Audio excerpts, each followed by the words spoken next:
सातवां नवरात्र माँ कालरात्रि का होता है। जैसा उनका नाम है वैसा ही उनका रूप है।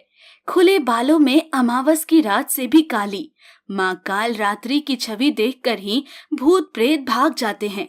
माँ का वर्ण काला है, इसलिए इनका नाम कालरात्रि भी पड़ा। इस देवी के 3 नेत्र हैं।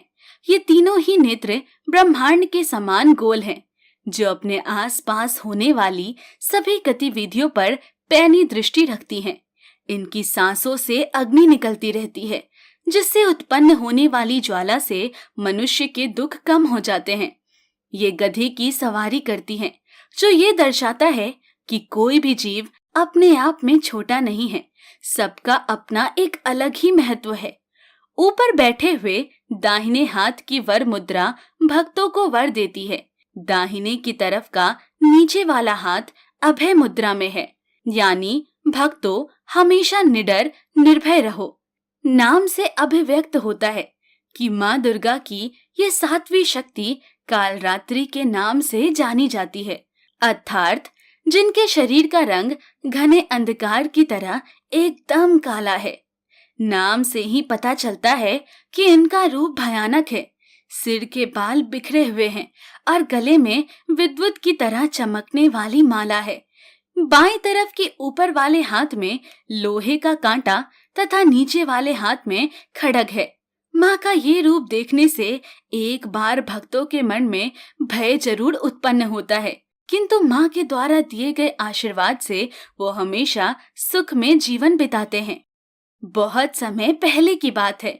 शुंभ और निशुंभ और रक्त बीज जैसे राक्षसी दानवों ने पृथ्वी और स्वर्ग लोक पर हाहाकार मचा दिया तथा असंख्य नरसंहार कर डाले। तभी सभी देवतागण भगवान शिव के पास जाते हैं। महादेव, शुंभ और निशुंभ दोनों राक्षसों ने तीनों लोकों पर आक्रमण कर असंख्य जीवों का नाश कर दिया है तथा वर्षों से चले आ रहे इस युद्ध में सभी देवता बुरी तरह थक गए हैं। हे महादेव, हम सब पर कृपा करें तथा उन दोनों राक्षसों का नाश करें। वो दोनों इसीलिए इतने अधिक प्रबल हैं क्योंकि उनके साथ रक्त बीज खड़ा है। हे प्रभु, उसका संहार करना अत्यंत कठिन है। आप सभी देवतागण निश्चिंत हो जाइए। ऐसी कोई भी शक्ति नहीं है जो अधिक समय तक तीनों लोगों को विचलित कर कर रख सके। उन लोगों का अंतिम समय आ गया है। इसीलिए हे पार्वती, तुम जगत जननी हो। अब तुम ही इस पृथ्वी और तीनों लोकों की रक्षा कर सकती हो। प्रभु, मेरे अंदर अभी क्रोध की अग्नि धधक रही है।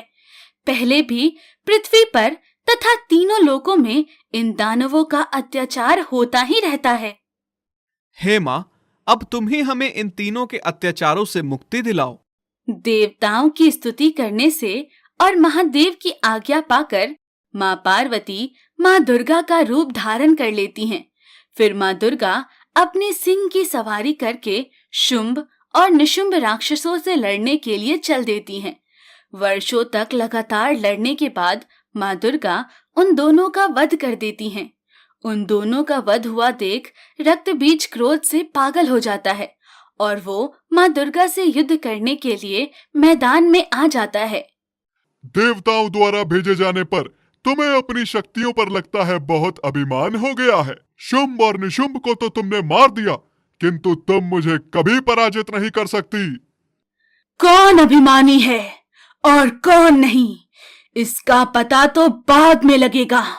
किंतु तुम्हारे किए गए अत्याचारों से लोगों के मन में जो देवताओं के प्रति अविश्वास जागृत हुआ है, उसे तो मैं तुम्हारा वध करके ही समाप्त करूंगी।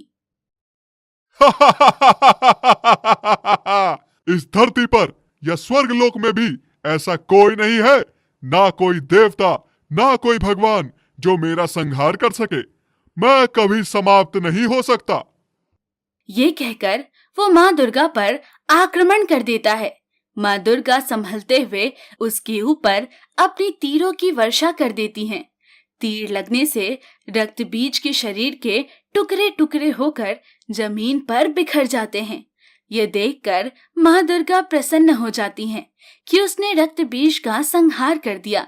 किंतु कुछ क्षण बाद ही पृथ्वी पर बिखरे हुए रक्त बीज के जितने भी टुकड़े थे, उनमें से एक एक रक्त बीज उत्पन्न हो जाता है। यह देखकर माँ दुर्गा उन सबको फिर से अपने अस्त्रों से पराजित कर मार डालती हैं। लेकिन रक्त बीज से उत्पन्न रक्त बीज के और जितने टुकड़े होते हैं, वो फिर से रक्त बीज बन जाते हैं।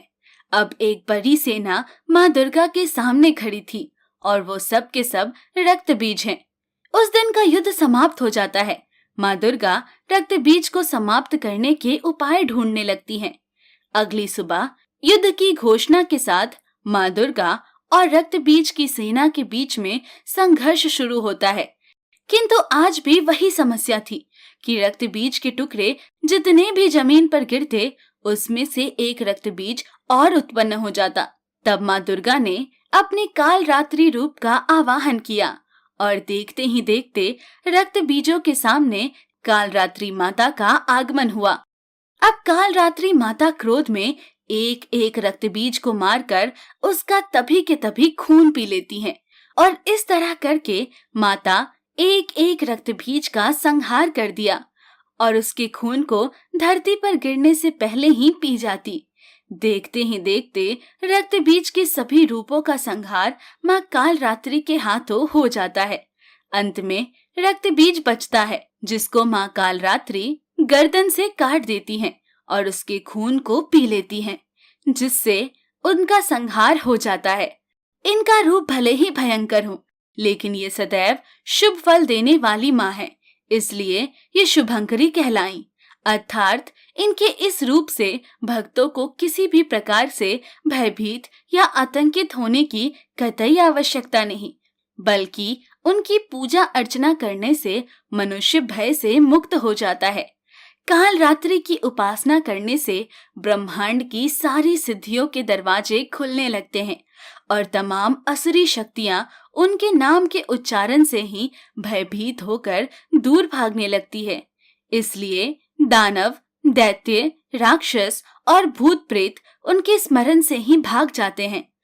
अंधकार में स्थितियों का विनाश करने वाली शक्ति है काल रात्रि। काल से भी रक्षा करने वाली यह शक्ति है। यह ग्रह बाधाओं को भी दूर करती है और अग्नि, जल, जंतु, शत्रु और रात्रि भय दूर हो जाते हैं। इनकी कृपा से भक्त हर तरह के भय से मुक्त हो जाता है।